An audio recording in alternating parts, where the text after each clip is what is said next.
చింతయంతో మాం ఏ జనాః పర్యుపాసతే తేషాం నిత్యాభియుక్తానాం యోగక్షేమం వహామ్యహం. ఎవరైతే వాళ్ళ బాధ్యతలు వాళ్ళు చక్కగా నిర్వర్తించుకుంటూ భగవత్ చింతన చేస్తూ ఎవరైతే చేస్తూ ఉంటారో, నిత్యము ఆ స్మరణలో ఉంటారో వాళ్ళ యోగక్షేమ నేను చూసుకోక ఇంకెవరు చూసుకుంటారు అంటున్నారు భగవాన్.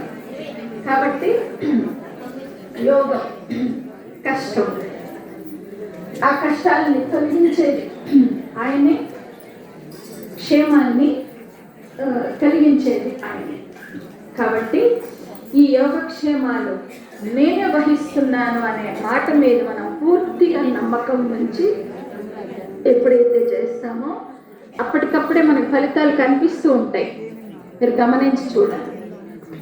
తర్వాత 9వ అధ్యాయంలోనే 27వ శ్లోకం, ఎత్కరోషి యదశ్నాసి యజ్జుహోషి దదాసియతు తపస్యసి కౌంతేయ తత్ కురుష్వ మదర్పణం.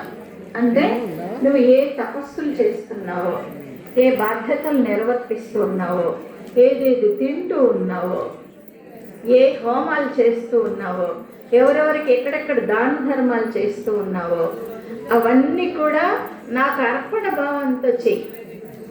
ఫలానా వాళ్ళకి నేను ఇంత ఇచ్చాను చెప్పద్దు, ఆ నారాయణుడికే అది నేను చేశాను, నారాయణుడు ఆ అవకాశం ఇచ్చాడు నాకు, నేను అది చేయగలిగాను, ఆ దానం చేయగలిగాను అనే భావనతో నువ్వు చేసినప్పుడు, కృష్ణార్పణం అనుకుంటూ చేసినప్పుడు నీకు అందులో ఏదైనా దోషం జరిగిందనుకోండి, ఆ దోషం అప్పుడు నిన్ను అంటదు. ఇప్పుడు మనం చేసే పుణ్యకార్యాల్లో కూడా కొన్ని దోషాలు, పాపాలు అనేవి జరుగుతూ ఉంటాయి. హోమం చేస్తుంటాం, నవధాన్యాలు ఆహుతిగా అర్పిస్తూ ఉంటాం, నెయ్యి ఆహుతిగా అర్పిస్తుంటాం, కర్రలు ఆహుతులు ఇస్తూ ఉంటాం, వాటిల్లో ఎన్నో జీవరాశులు ఉంటాయి. ఆ అగ్నిలో వేస్తున్నప్పుడు ఎంత విలవిల్లాడుతాయి అవి. ప్రాణం ఎవరిదైనా ఒకటే, వేటి ప్రాణం వాటికి ముఖ్యం. నా ప్రాణం పోతుంది అని బాధపడతాయి. అది పాపమే కదా. అప్పుడు మనమేమో పుణ్యం కోసం చేస్తున్నాం, కానీ ఆ ప్రాణులు అక్కడ బలైపోతున్నప్పుడు, బాధపడుతున్నప్పుడు అది మనకి పాపం రాదా? వస్తుంది. అందుకని దోషం లేని కర్మే లేదు అసలు, అన్నింట్లోనూ దోషం ఉంది. ఆ దోషం తొలగాలి అంటే కృష్ణార్పణం అనుకుంటూ చెయ్యి. ఆ దోషం నిన్నంటది. భగవానుడు పదే పదే అర్జునుడికి చెప్పింది అదే, నేనున్నాను కదా పాపాల భైరవుణ్ణి, నాకు అర్పణతో చెయ్యి యుద్ధం, నువ్వు యుద్ధం చేసినా అప్పుడు అది యజ్ఞమే అవుతుంది అంటాడు. కాబట్టి ఈ భావనతో చేయమన్నాడు.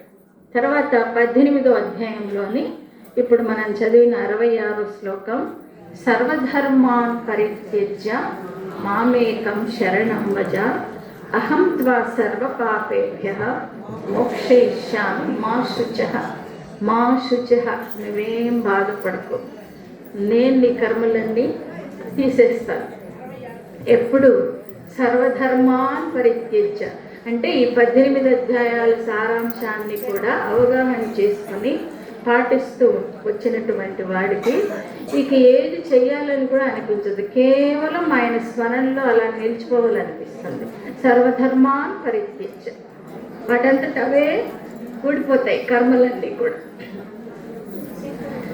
చిన్న పిల్లవాడు అయి ఉంటే చాలు, చంటి పిల్లవాడు అయి ఉంటే చాలు, ఆ బాలుడికి తల్లే అన్ని అర్థం చేసుకుని అన్నీ చేసి పెట్టేస్తుంటారు. అలాగా ఆ పరిపక్వమైన స్థితిలో మనకేం కావాలో ఆయనే చూసుకుంటాడు. మా శుచిగా, మీరేం బెంగ పెట్టుకొని అవసరం లేదు, ఆ దేహానికి కావాల్సిన అవసరాలన్నీ కూడా నేనే చూసుకుంటా అన్నాడు భగవాన్. కాబట్టి ఆ స్థితి వచ్చేటప్పటికి అన్నీ చెయ్యాలి అనుకునే రజోగుణం ఉన్నప్పుడు, సాత్వికమైన అంశంలో ఆ రజోగుణం అనేది ఉన్నప్పుడు, నా వంతుగా నేను నా సమాజానికి చెయ్యాలి, నా తల్లిదండ్రులకు చెయ్యాలి, నా పిల్లలకు చెయ్యాలి, నా స్నేహితులకు చెయ్యాలి, నా బంధువులకు చెయ్యాలి, ఇలాంటి ఆలోచనలు ఉంటాయి. చేస్తూ ఉంటాడు. అవగాహన చేసుకుని అలా చేస్తూ చేస్తూ చెయ్యగా సర్వధర్మాన్ని పరిత్యజ్య, చివరికి వచ్చేటప్పటికి ఆ సంస్కారాలన్నీ పూర్తిగా ఖర్చయిపోయిన స్థితిలో ఇక ఏది చెయ్యాలనిపించదు. ఆచారాలు కూడా అనుష్ఠించాలని కూడా అనిపించదు. స్నానం చేసే దేవుణ్ణి ఆరాధించాలనే నియమం కూడా ఉండదు. ఎలాగైనా చేసే ఆ స్థితి వచ్చేటప్పటికి ఇంకెప్పుడు ఆ నిత్యము ఆ స్మరణలోనే ఉన్నప్పుడు వాళ్ళకి స్నానం ఏమిటిక. అందుచేత అనవచారులు కూడా ఒక కీర్తనలో అంటారు, నదీ స్నానం కాదు నాకు పుణ్యాన్ని ఇచ్చేది, గంగా స్నానం కాదు నాకు పుణ్యాన్ని ఇచ్చేది, నాకు ఏది నిజమైన స్నానం అంటే భగవంతుణ్ణి కొలిచే భక్తుల్ని తలుచుకోవటం, వాళ్ళ సేవ చేయటమే నా స్నానం అంటాడు. అలాగా ఆ ప్రకారంగా భగవద్ధ్యాసలోనే స్థిరంగా నిలిచిపోయినటువంటి వారికి ఏ నియమాలు, ఆచారాలు, అనుష్ఠానాలు ఇవేవి కూడా వర్తించవు. ఆ స్థాయి రానంత వరకు అవన్నీ ఉండాలి. ఆ స్థాయి వచ్చిన తర్వాత ఇక వాళ్ళకి అధ్యాసం ఉండదు. ఈ అర్థాన్ని చెప్పేది ఈ శ్లోకం, చివరి శ్లోకం. కాబట్టి భగవద్గీత సారాంశం అంతా ఈ శ్లోకాల్లోనే ఉంది, 5 శ్లోకాల్లో. దయచేసి మీ మనవలకి, మీ పిల్లలకి, మీ స్నేహితులకి, ముఖ్యంగా జ్ఞానం విషయంలో, సంస్కారం విషయంలో మనకి తెలిసినటువంటి దాన్ని మనమే దాచుకోకూడదు. దాచుకుంటే ఏమవుతుంది తెలుసా? కార్తీక పురాణం విని ఉంటారు కదా మీరు, నాగపురాణం, కార్తీక పురాణం. ఎవరైతే శాస్త్రం తెలిసి కూడా, మంచి విషయాలు తెలిసి కూడా మాకే ఉండిపోవాలి, మాకే పేరు రావాలి అని సంకుచిత భావంతో ఆలోచిస్తారో వాళ్ళు బ్రహ్మరాక్షసులే పుట్టారు. ఓ చెట్టును ఆశ్రయించుకొని పడి ఉండాల్సి వస్తుంది. అందుచేత జ్ఞానం విషయంలో, సంస్కారం విషయంలో నువ్వు తెలుసుకున్నప్పుడు నలుగురికి, వినే వాళ్ళకి చెప్పాలి, తెలియజేయాలి.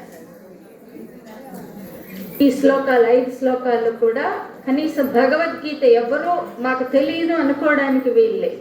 ఈ శ్లోకాలు వస్తే నాకు తెలుసు భగవద్గీత టకటక చెప్పేస్తారు ఎవరు అడిగినా. అంచేత ఈ శ్లోకాలు కంఠత చేయించండి, మీరు చెయ్యండి. అందరూ ఆ భగవద్గీత ఆచార్యుడి అనుగ్రహాన్ని పొందడానికి అర్హులమవుదాం. అలాగే ఇప్పుడు 75 సంవత్సరాల సందర్భంగా ఇక్కడ మనందరం కలుసుకునే ఈ ప్రయత్నం, అదే